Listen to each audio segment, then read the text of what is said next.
आप सभी के एग्ज़ाम जैसे जैसे नज़दीक आ रहे हैं वैसे वैसे एक ही बात आपको बोलूँगा कि आपके पास ये आखिरी चांस है कि कुछ ऐसे क्वेश्चंस पे फोकस कर लीजिए, कुछ ऐसे क्वेश्चंस कर लीजिए जो डायरेक्ट आपके एग्ज़ाम में आ जाए। जैसे कि इस बार चैप्टर नंबर 3 है हमारा, नाम है चैप्टर का मेटल एंड नॉन मेटल्स, यानी कि ऐसे क्वेश्चंस जो मेटल और नॉन मेटल से चैप्टर से रिलेट करते हैं और बहुत बार पूछे जा चुके हैं और इस बार भी पूछने के चांस हैं, मैक्सिमम चांस हैं। ठीक है, या तो हम बोल सकते हैं गारंटीड बोल सकते हैं इस बात को लेकर।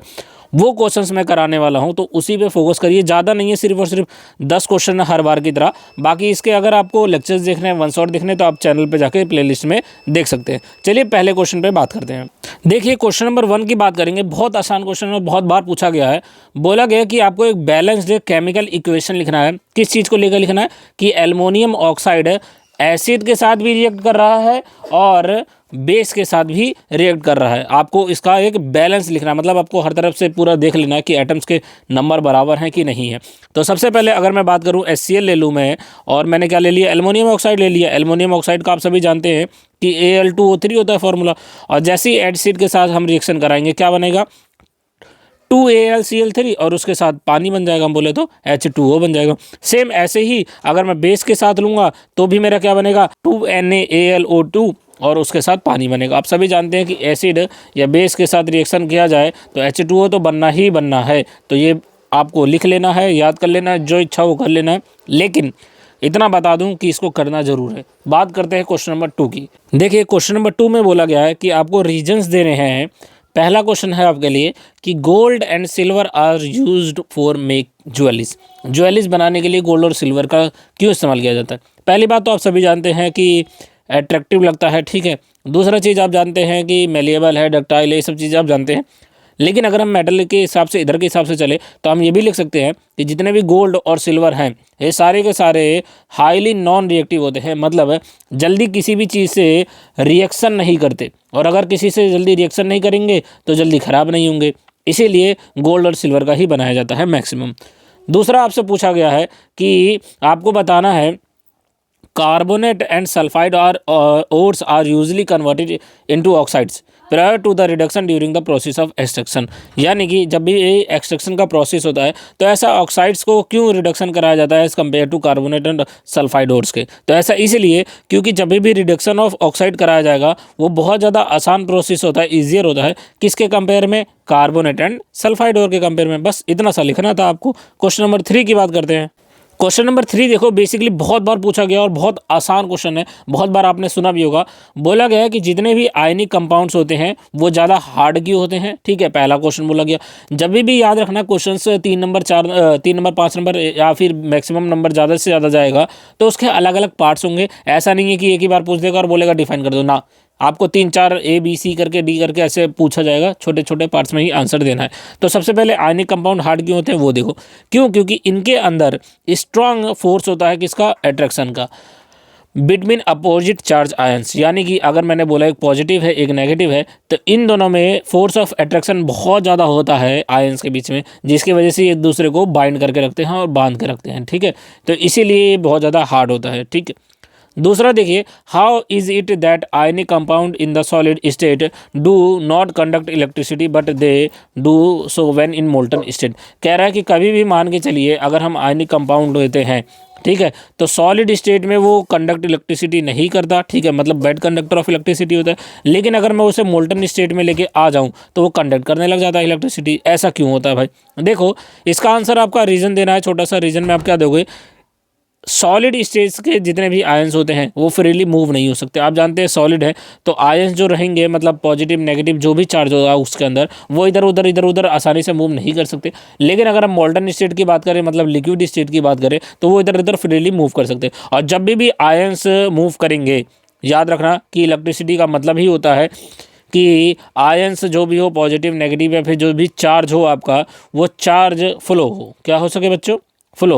तो जब तक फ्लो नहीं होगा तब तक करंट इलेक्ट्रिसिटी पास नहीं होगा। तो मोल्टन में हो जाता है और सॉलिड में नहीं होता। बस इतना सा लिखना था आपको। आगे देखिए, इस बार ये एक ऐसा क्वेश्चन है, क्वेश्चन नंबर 4, जो आप लोगों ने बहुत बार सुना होगा कि एम्फोटेरिक ऑक्साइड्स क्या होते हैं। सबसे पहले तो ये पूछा गया एम्फोटेरिक ऑक्साइड्स क्या होते हैं। उसके बाद कह रहा है कि choose the amphoteric oxide from the among of the oxide, मतलब आपको कुछ ऑक्साइड दे रखे हैं, जैसे Na2O दे रखा है, ZnO दे रखा है, Al2O3 दे रखा है, CO2 दे रखा है, H2O दे रखा है। तो ये आपको 5 चीज़ें दे रखी है और आपको इसमें से चूज करना है कि कौन से एम्फोटेरिक ऑक्साइड से है। ठीक है, उसके बाद पार्ट बी की आगे बात करेंगे। पहले इतना देखो, सबसे पहले हमने बात करा कि एम्फोटेरिक ऑक्साइड्स होते क्या हैं। एम्फोटेरिक ऑक्साइड्स ऐसे ऑक्साइड्स होते हैं विच आर बोथ, जो चाहे एसिडिक भी हो और बेसिक सॉल्यूशन दोनों हो, उसे हम क्या बोलते हैं, एम्फोटेरिक ऑक्साइड्स बोलते हैं। एग्जांपल के लिए आप Al2O3 ले सकते हो और ZnO ले सकते हो। तो ये 5 में से सिर्फ 2 ही हैं। अगला क्वेश्चन बोला गया है इसी में बी पार्ट कि Y is non metal do not displace hydrogen from dilute acid. कह रहा है जितने भी नॉन मेटल्स होते हैं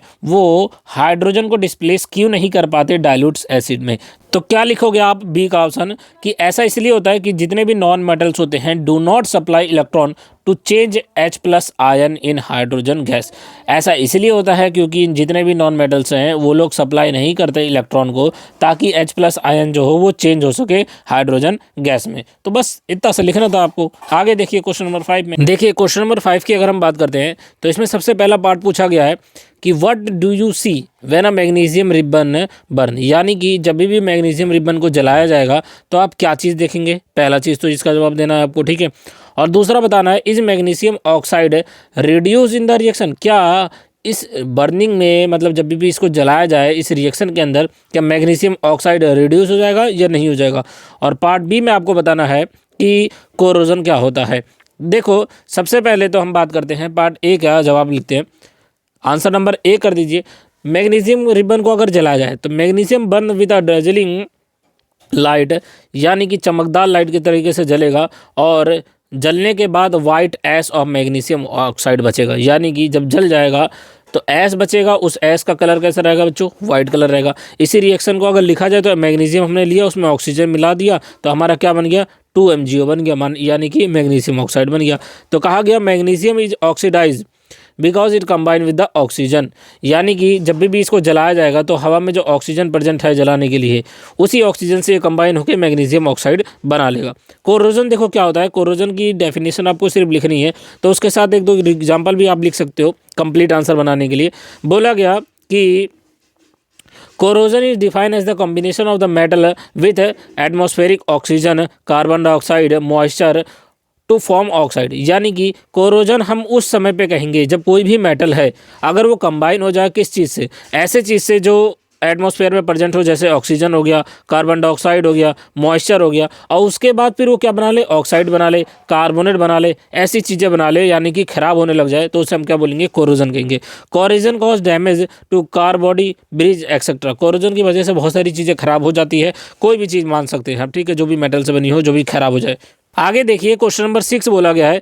6 आपने बहुत बार सुना होगा, आपको बस जवाब देना है कि एक केमिकल है, नेम लिखना है और फॉर्मूला लिखना है किसका, जिप्सिम का, ठीक है। तो जिप्सिम का आपको फार्मूला लिखना है और नेम लिखना है। उसके बाद लिखना है what happen when the gypsum is heated at 373 kelvin, write chemical equation for the reaction, यानी कि अगर मान के चलिए 373 केल्विन पे अगर उसको हीट किया जाए, मतलब गर्म किया जाए, तो बताना है कि आपका उस केमिकल रिएक्शन क्या होगा। सबसे पहले तो देखो जिप्सिम को क्या बोलते हैं, कैल्शियम सल्फेट हाइड्रेट बोलते हैं, ठीक है, क्या बोलते हैं, हाइड्रेटेड।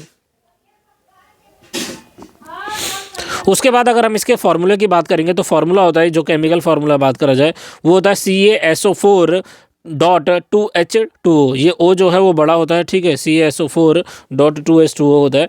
और मान के चलिए अगर उसको हीट कराया जाए 373 केल्विन पे तो ये चेंज हो जाएगा और चेंज होकर क्या बनेगा, प्लास्टर ऑफ पेरिस बनेगा, यानी कि जिसे हम POP भी कहते हैं। अब आपको रिएक्शन लिखना है तो रिएक्शन देख सकते हो। आगे देखिए क्वेश्चन नंबर 7 में कह रहा है mention the name of the metal, आपको मेटल्स के नाम लिखने हैं, मेंशन करने हैं। सबसे पहले ए ऑप्शन में देखिए मैं क्या बोला गया, 2 metal which are alloyed with iron to make stainless steel. कह रहा है स्टेनलेस स्टील बनाने के लिए किस किस मेटल का इस्तेमाल किया जाता है। तो आपका आंसर होना चाहिए, सीधे डायरेक्ट नाम लिखना है। तो एक हो गया निकल हो गया और एक क्या हो गया, क्रोमियम हो गया। यही मेटल आयरन के साथ इस्तेमाल किया जाता है और क्या बना लिया जाता है, स्टेनलेस स्टील बना लिया जाता है। बी वाले क्वेश्चन में देखिए कह रहा है 2 metals which are use for making jewelleries. Jewelleries के लिए हर कोई जानता है, बच्चा जान चुका है कि गोल्ड एंड सिल्वर ले लो, बस यही दो चीज़।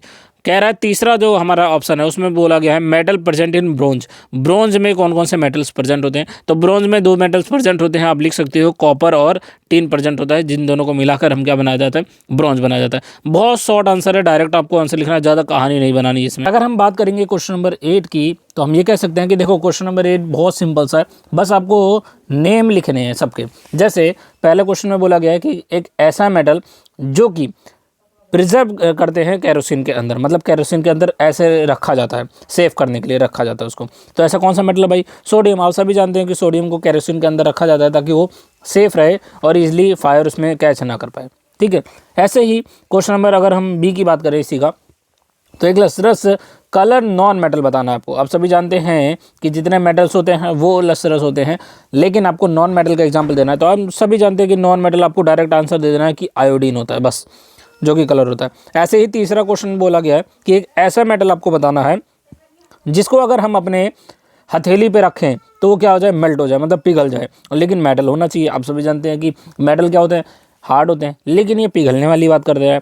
तो पिघलने वाले में आपका आंसर क्या होना चाहिए? गैलियम, ठीक है। इसी तरीके से डी वाला जो पार्ट है, डी वाले में बोला गया कि एक ऐसा मेटल जो पुअर कंडक्टर हो, किसका? हीट का हो, तो उसका आंसर क्या है? लेड। बस यही आपको आंसर लिखने हैं, डायरेक्ट लिखने थे, बस, इसके अलावा कुछ नहीं लिखना। अगले क्वेश्चन में आते हैं।